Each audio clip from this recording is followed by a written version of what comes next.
My golden boy brother scheduled his wedding for the exact same day as mine. Predictably, our parents chose to attend his instead. I understand, I told them. But on the day of the weddings, they showed up at my venue to mock me, and were silenced instantly. So, my parents and my brother tried to sabotage the most important day of my life. They thought they were going to humiliate me one final time. Instead, my father-in-law stood up during the reception and delivered a single sentence that brought my brother's entire world crashing down around him. But I'm getting ahead of myself. Let me start from the beginning. My name is Nathan. I'm 29 years old, and for most of my life, I was the invisible son, the backup, the kid who existed in the background while my older brother Brandon soaked up every ounce of attention, praise, and resources our family had to offer. This is the story of how that dynamic finally came to an end. It started with a phone call 3 weeks before my wedding. I was in the kitchen of the apartment I shared with my fiancée Megan when my phone lit up with my mother's name. I felt that familiar dull ache settle into my stomach. The same one I'd been carrying around since childhood. The one that showed up every time I saw their number on my screen. I answered anyway because apparently I never learned. "Nathan," she said, her voice light and breezy, like she was commenting on the weather forecast. "Just calling to let you know your father and I have made a decision. We'll be attending Brandon's wedding." I leaned against the kitchen counter. The cold marble pressed through my shirt. Megan looked up from across the room, where she'd been scrolling through vendor emails for our reception. Her smile faded when she saw my expression. She knew that look. She'd seen it every time my family came up in conversation. "Of course," my mother continued, completely oblivious to the bomb she'd just dropped. "This is just, well, he's the firstborn. You understand? It's more traditional." I let those words sink in. More traditional. That was their excuse. Their justification for choosing him over me for the 10,000th time. I should have been angry. I should have felt something. But honestly, I was just tired. Bone deep exhausted from a lifetime of coming in second place. "I understand," I said. My voice came out quiet and steady. Calm. Years of practice will do that to you. Years of swallowing disappointment until it becomes as natural as breathing. "Oh, good," she said, relief flooding her tone like she'd been worried I might cause a scene. "We just felt so terrible about the clash. What a crazy coincidence, right? The date's ending up on the same day as yours. We'll try to pop over to your little event afterward if we have time. No promises, though. Your little event." That's what she called my wedding. The day I was marrying the love of my life. The most important day of my existence. A little event. Like it was a neighborhood garage sale they might swing by if they weren't too tired from the real celebration. I didn't say anything. I just listened to the hollow silence on the line. Listened to the complete lack of awareness in her breathing. She genuinely didn't understand what she was doing. Or maybe she did, and just didn't care. After 29 years, I still couldn't tell which was worse. "Well, I have to run," she chirped with that fake cheerfulness she used when she wanted to end a conversation before it got uncomfortable. "Lots to do for Brandon's big day. Love you." The line went dead. I slowly lowered the phone and stared at it for a long moment. 3 words flashing through my mind on repeat. They chose him. They chose him. They chose him. Of course they did. They had always chosen him. Every single time, without fail, for my entire life. Every birthday where his gifts dwarfed mine. Every Christmas where he opened presents for an hour while I got through my pile in 10 minutes. Every school event they missed because Brandon had something going on. Every achievement of mine that got a distracted nod while his mediocre accomplishments got standing ovations. But here's the thing my mother didn't know. Here's what my father didn't know. Here's what my golden boy brother Brandon had absolutely no idea about. Their coincidence wasn't a coincidence at all, and my little event was about to change everything. Megan walked over and took my hand. Her grip was firm and warm. Her eyes held that fierce, protective light I'd fallen in love with. The look that said she would burn the world down for me if I asked her to. "It's okay," I told her. And for the first time in my life when I said those words, I actually meant them. Everything is going exactly as planned. To understand the plan, you have to understand the pain. And that pain started long before any wedding was on the horizon. It started when I was a kid growing up in the permanent shadow of a brother who was apparently born shining while I was born to be furniture, to be background noise, to be the spare kid they kept around just in case something happened to the real one. But the actual story begins on a Tuesday evening 6 months before that phone call. The night the woman I loved more than anything looked at me across a candlelit table and changed my entire life forever. Only it wasn't me asking the question. It was her. Megan and I had been together for 3 years at that point. 3 years of actually feeling seen for the first time in my life. 3 years of feeling like I was more than enough. Like I was the main character in at least one story. We were at our favorite little Italian restaurant downtown, the kind with checkered tablecloths and empty bottles used as candle holders. The walls were covered in old black and white photos of someone's Italian grandmother, and the owner knew us by name because we came every month on the anniversary of our first date.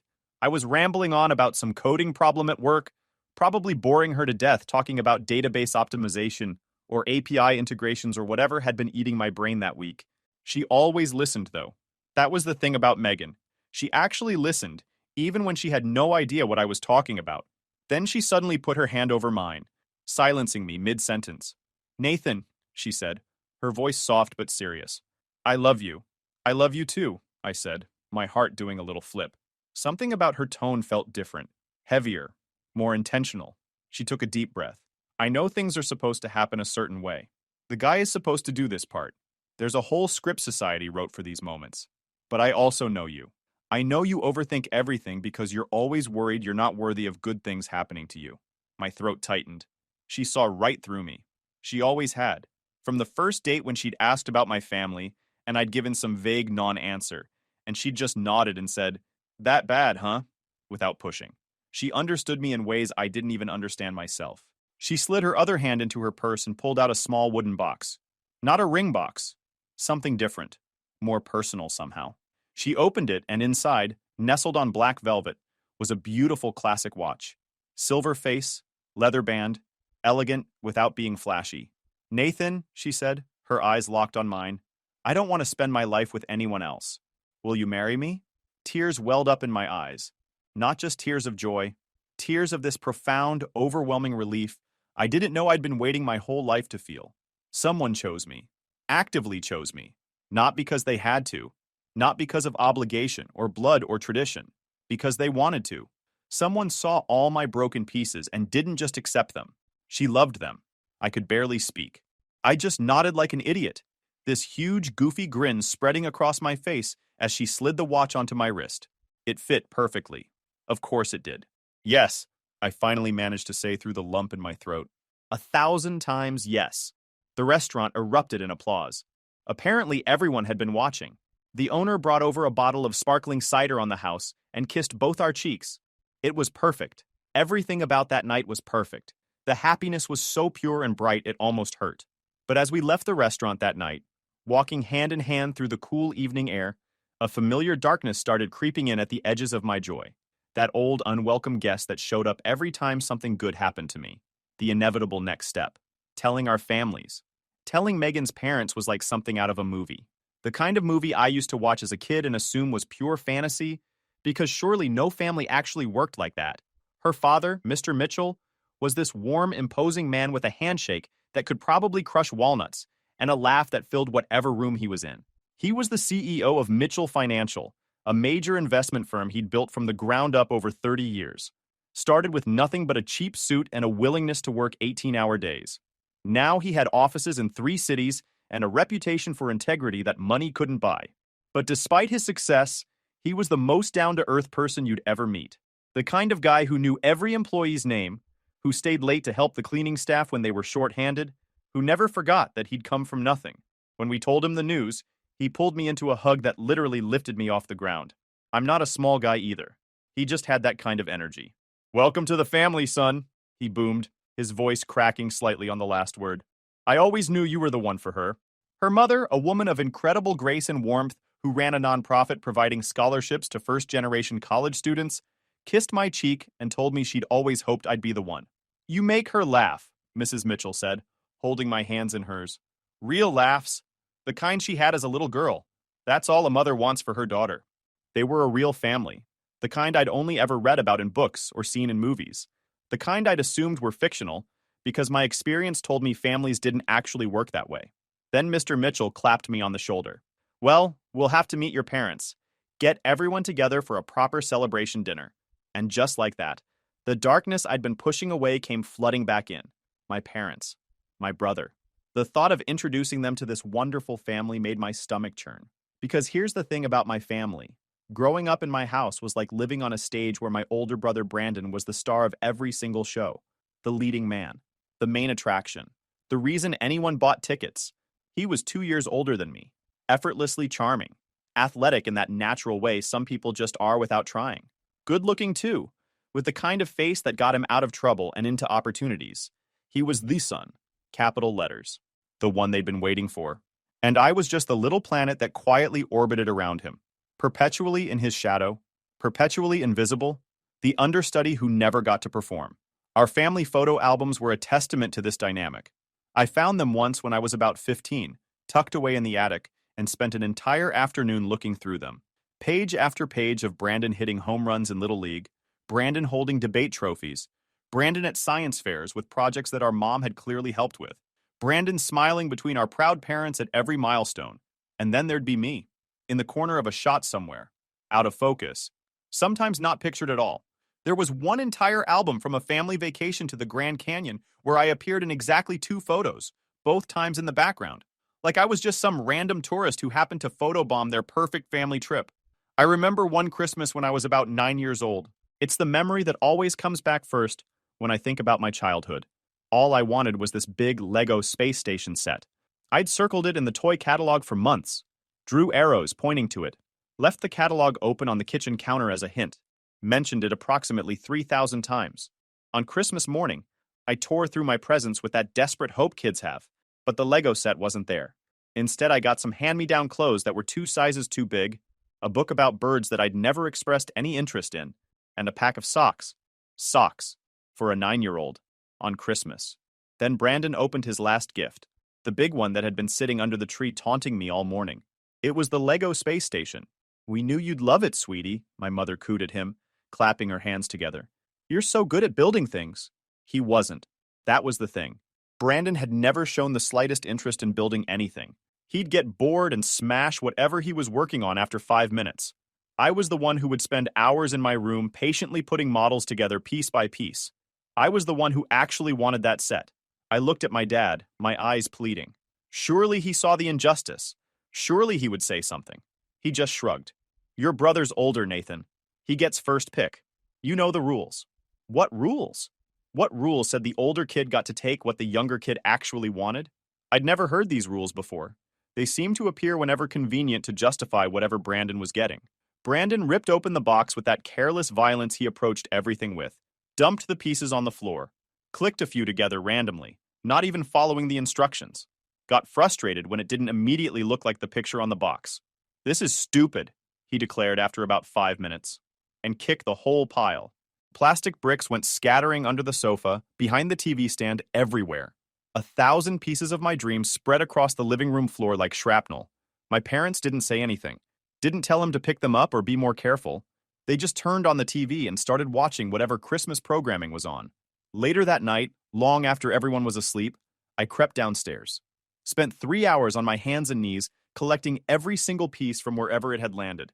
Then I sat in the dark living room and started building, piece by piece, following the instructions by the light from the street lamp outside.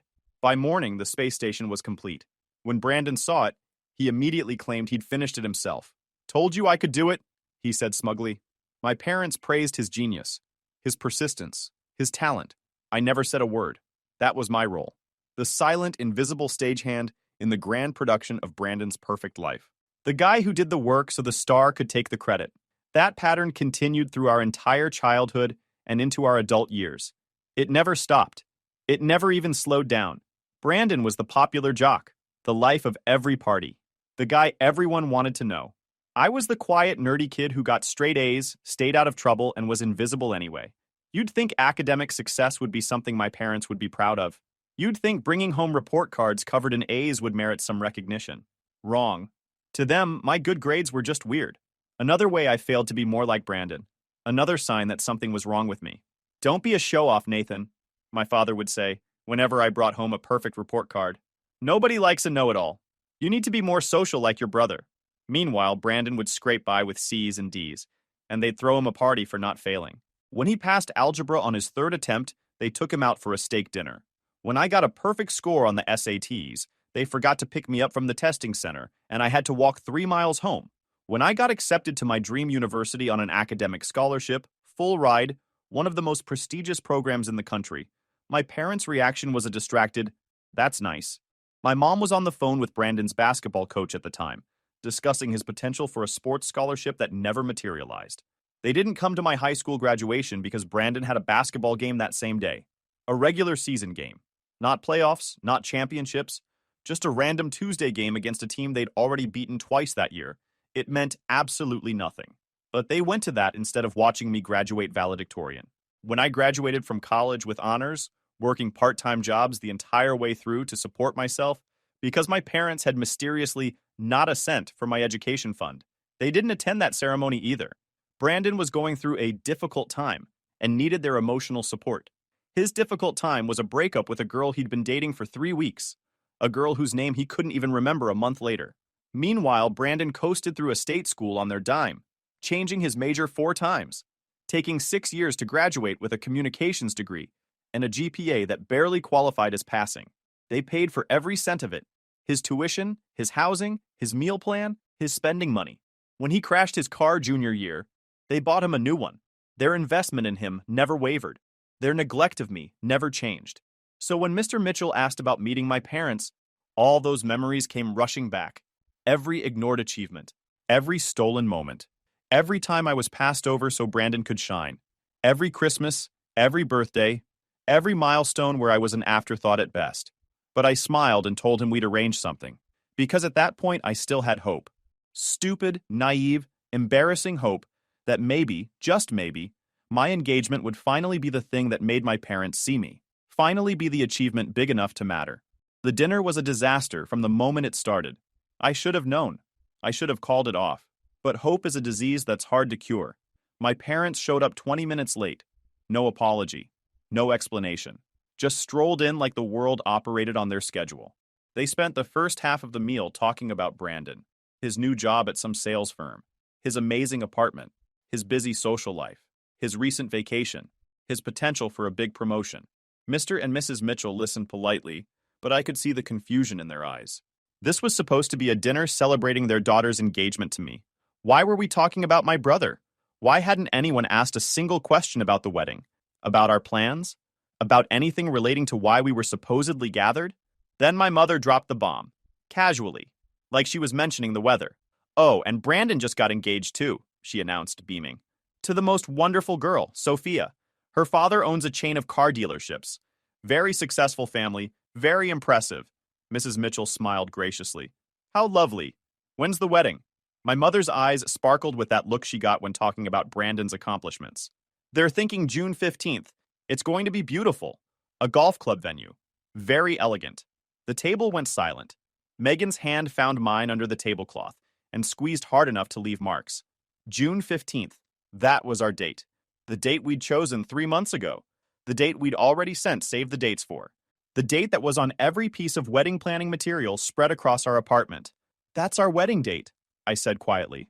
My mother blinked. "What? June 15th. That's the date Megan and I chose. You knew that. I told you. I sent you the save the date." She waved her hand dismissively like I'd mentioned a minor scheduling inconvenience. "Oh, I'm sure we can work something out. Maybe you could move yours. Brandon's fiancée has her heart set on June. It's the only month that works for her family's schedule." I stared at her. Move my wedding. She was actually suggesting I move my wedding so Brandon could have his on the same day. So he could steal another moment. So he could continue to be the center of the universe. Mr. Mitchell cleared his throat. When he spoke, his voice was calm, but there was steel underneath. "I don't think that's really appropriate, Mrs. Brennan.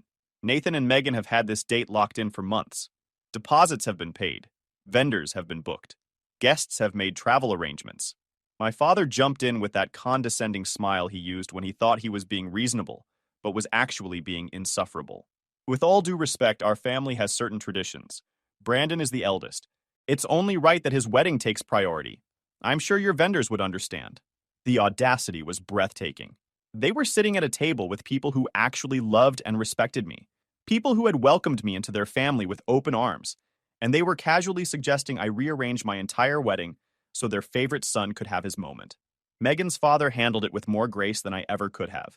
More grace than they deserved. "I see," he said simply. His tone was polite but final. "Well, I'm sure everyone will figure out what works best for their own families." The dinner ended shortly after. My parents left without saying goodbye to the Mitchells. Just a quick wave in my general direction and they were gone. Already on the phone with someone, probably Brandon, laughing about something. That night, Megan held me while I processed what had happened. They're not going to change, she said softly. You know that, right? They're never going to be different. I did know. I'd always known. But there's a difference between knowing something in your head and feeling it shatter in your heart. We're keeping our date, I said. Obviously, she replied. And Nathan, whatever happens, I chose you. My family chose you. That's not going to change. Ever. Over the next few months, I did something I'd never done before. I stopped hoping things would be different and started paying attention to how they actually were. Really paying attention. To Brandon. To his fiancée. To this whole situation that smelled fishier by the day. And what I discovered was illuminating. Brandon didn't have a great job. He had a mediocre position at a mid-tier sales firm where he did the bare minimum and coasted on charm. The big promotion my parents kept mentioning was pure fiction. His boss had actually put him on a performance improvement plan 2 months earlier. His amazing apartment was actually being subsidized by our parents to the tune of $1,000 a month, money they'd claimed not to have when I needed help with college. And his fiancée, Sophia? Let's just say her interest in my brother seemed directly proportional to how much she thought he was worth. She name-dropped designer brands constantly, asked pointed questions about family assets, and had already been planning how to redecorate my parents' house. I also discovered something else. Something that explained everything. Brandon hadn't just happened to pick June 15th for his wedding by coincidence. He'd done it deliberately, on purpose, with malicious intent. I found out through my Uncle Richard, the one family member who'd always treated me fairly. He was my dad's younger brother, the black sheep who'd made his own money and kept his distance from family drama. He'd overheard Brandon talking to our parents about the date selection. If I have my wedding on the same day, Brandon had said, laughing, they'll have to choose, and we all know who they're going to choose. This way Nathan's little wedding won't steal any attention from mine. Can't have people talking about the nerds party when they should be focused on me. He'd planned it. Deliberately. Strategically. He knew our parents would pick him, and he wanted to make sure my day was ruined in the process. It wasn't enough to be the favorite. He had to make sure I lost. When Uncle Richard told me this, something shifted inside me. The last shred of hope I'd been carrying around died. But in its place, something else grew. Clarity. Purpose. I wasn't going to move my wedding. I wasn't going to beg my parents to attend. I wasn't going to fight or argue or try to change their minds. I was going to let them make their choice. And then I was going to let the consequences of that choice play out naturally. Because here's what Brandon and my parents didn't know. Mr. Mitchell wasn't just my future father-in-law. He was one of the most connected businessmen in the region. His firm did comprehensive background research on every potential business partner and associate. It was standard practice, due diligence. And when he'd heard about Sophia's family and their supposedly impressive car dealership empire, he'd done a little digging, just curious, just being thorough. What he found was very interesting. June 15th arrived bright and beautiful. Clear skies, perfect temperature, the kind of day that felt like the universe was giving its blessing. Our ceremony was at a gorgeous garden venue that Megan had dreamed about since she was a little girl. White flowers everywhere, an arch covered in roses, string lights waiting to twinkle when evening came. The Mitchells had insisted on helping with the costs, treating me like I was already their son, like I'd always been their son. My parents, of course, weren't there. They'd made their choice 3 weeks earlier with that phone call. They were at Brandon's wedding across town at some fancy golf club, probably posing for photos and telling everyone who'd listen about their amazing eldest son. But here's the twist they didn't see coming. Brandon's wedding was scheduled for 2 p.m. Ours was at 11 a.m. We'd planned it that way on purpose. By the time they were sipping whatever they serve at golf club receptions, I was already married, already happy, already surrounded by people who actually cared about me. The ceremony was everything I'd never dared to dream of. Megan walked down the aisle looking like an angel, her father's arm linked with hers, both of them crying happy tears. Her parents sat in the front row, her mother dabbing at her eyes, her father nodding at me with this look of pride I'd never received from my own dad. My Uncle Richard was there, standing in for the family that should have been present. He'd flown in from across the country just to be there. Someone from the Brennan side should witness this, he'd said. Someone who actually has a functioning heart. When I said I do, I meant it with every fiber of my being. This woman had seen me, really seen me. Not the invisible kid, not the lesser brother, me. And she'd chosen me anyway. That meant more than anything my birth family could have ever given me. The reception was in full swing, people laughing and dancing and celebrating. When it happened, around 4 p.m., a commotion started near the entrance. The music didn't stop, but voices rose. I turned to look and felt my stomach drop. There were my parents.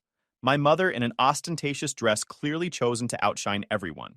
My father in an expensive suit I'd never seen before.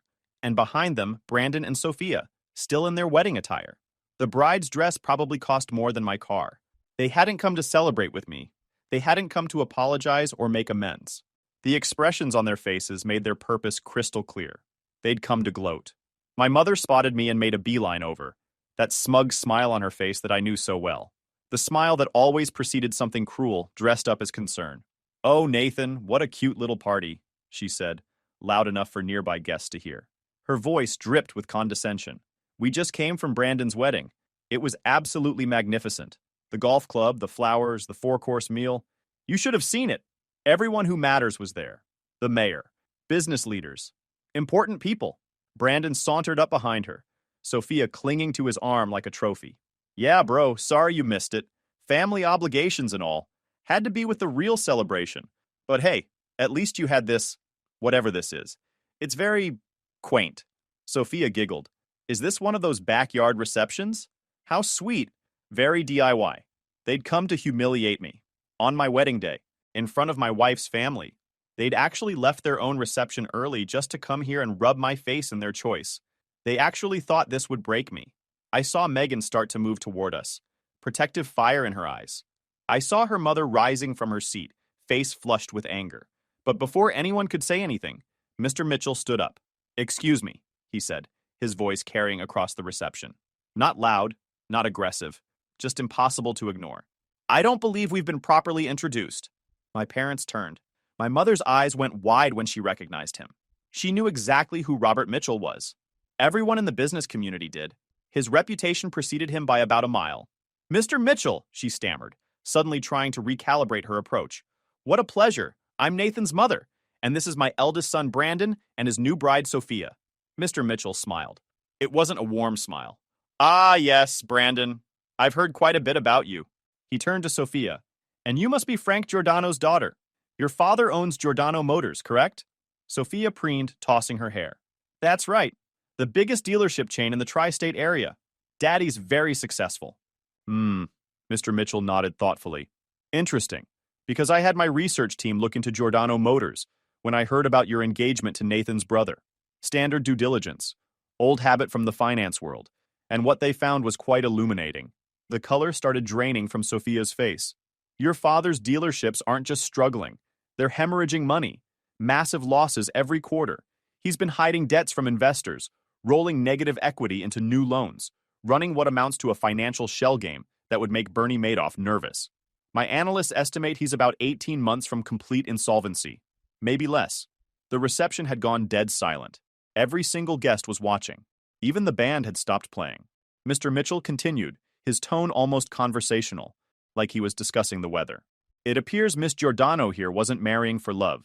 She was marrying for money. Specifically, she was under the impression that Brandon here came from a wealthy family. A family that had just paid for a $50,000 wedding at a golf club. A family that could bail out her father's failing business." He turned to Brandon, whose face had gone the color of old milk. "The only problem is, your family isn't wealthy, are they, Brandon? In fact, I believe your parents took out a second mortgage on their home to pay for your wedding. An investment, they called it. They thought marrying their golden boy to a dealership heiress would open doors, business opportunities, a comfortable retirement funded by someone else's success." My mother made a strangled sound. "Instead," Mr. Mitchell said, "they've shackled themselves to a sinking ship. And you've married a woman who was only interested in what she thought you had, not who you are. Although, to be fair, who you are isn't particularly impressive either." He turned to my parents. "You spent decades investing everything in the wrong son. You neglected Nathan, belittled his achievements, refused to attend his milestones. You chose Brandon's basketball games over Nathan's valedictorian speech. You chose Brandon's 3-week breakup over Nathan's college graduation. You paid for Brandon's 6-year degree while Nathan worked nights and took out loans." My father's mouth opened and closed. No words came out. "And for what?" Mr. Mitchell continued. "For a son who peaked in high school and has been coasting ever since. For a daughter-in-law who sees your family as nothing more than a financial life raft for her drowning father. He gestured around at the reception, at the flowers, the lights, the happy guests, the love that filled every corner. Meanwhile, the son you threw away built something real. He earned his position at my company through merit, not nepotism. He went through 3 rounds of interviews and competed against 40 other candidates. He earned my respect. He earned my daughter's love. And he earned his place in this family. Something none of you ever gave him the chance to do in yours. The silence stretched for what felt like hours. Then Sophia turned to Brandon, her face twisted with rage, mascara starting to run. You told me your family had money. You said this wedding was just the beginning. You said your father had connections. You lied to me. I thought, Brandon stammered. We're done, Sophia spat. I'm calling my lawyer first thing tomorrow. This marriage is over. She stormed out, her expensive dress trailing behind her, her expensive shoes clicking against the floor. My parents stood frozen, looking like they'd aged 20 years in 20 minutes. Brandon chased after Sophia, calling her name, his voice cracking with desperation. Mr. Mitchell straightened his jacket and looked at my parents one last time. I think it's time for you to leave. This is Nathan's day, and you've already missed enough of his life. My father finally found his voice. Barely. Nathan, please. We didn't know. I looked at him, at my mother, at the people who had made me feel worthless for 29 years. You made your choice, I said. My voice was calm, steady, a long time ago, and again 3 weeks ago when you called to tell me you were going to his wedding instead of mine, and again when you walked in here today to mock me on my wedding day. You've made the same choice over and over my entire life. I took Megan's hand. I'm making mine now. Please leave. They left. No argument, no fight, just 2 broken people shuffling out of a party they were never really invited to. The reception resumed. Someone started the music again. People started talking, laughing, celebrating, and for the first time in my life, I felt genuinely free. I found out the rest through Uncle Richard over the following months. Every update was better than the last. Brandon and Sophia's marriage lasted exactly 11 days before she filed for annulment. That had to be some kind of record. Turns out when you build a relationship entirely on lies and financial calculations, it doesn't survive contact with reality. The massive diamond ring Brandon had bought her on credit, returned. The deposits on the house they'd been planning to buy, forfeited. The golf club reception that cost more than some people's yearly salary, a bill that would haunt my parents for years. Sophia disappeared from their lives completely. Last anyone heard, her father's dealerships did collapse about a year later. Some kind of fraud investigation. But that was their problem now. Brandon himself went into a complete tailspin. With his marriage imploded and his reputation ruined, the fragile house of cards he called a career collapsed too. Turns out nobody wants to hire the guy who got publicly exposed at his brother's wedding reception. He moved back in with my parents, into his old childhood bedroom. 31 years old, sleeping in the same room where his participation trophies still line the shelves. And my parents? They lost everything. The second mortgage they'd taken out for Brandon's wedding proved to be the final nail in the coffin. Combined with my father's growing health issues and the medical bills that came with them, they couldn't keep up with the payments. The bank foreclosed on the house they'd lived in for 30 years. They moved into a small rental apartment on the bad side of town. Brandon was still living with them, last I heard, working whatever odd jobs would have him. They tried to contact me once, about a year after the wedding. My mother called from an unknown number. Nathan, she said, her voice thin and reedy. We need your help. Your father's health isn't good. The medical bills are piling up. We're behind on rent. They're talking about eviction. I listened. I felt nothing. It was like hearing a story about strangers on the news. And Brandon, she continued, her voice breaking, he can't find a job. No one will hire him. If you could just talk to Mr. Mitchell, put in a good word, help him get back on his feet. The audacity was breathtaking.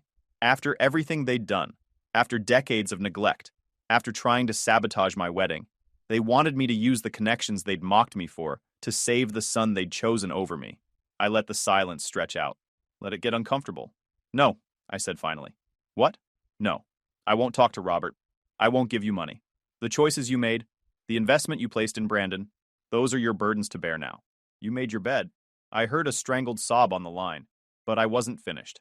You are my biological parents. That's a fact of nature that I can't change. But you're not my family. My family is here with me now. My life is here. And you're no longer part of it. I hung up, blocked the number. and felt nothing but the quiet, clean finality of a door closing for the last time. Guys, we are so close to hit 100,000 subscribers on this channel. If you are not subscribed to the channel, please consider subscribing. It really helps hit that 100,000 mark. Thanks for making this dream come true.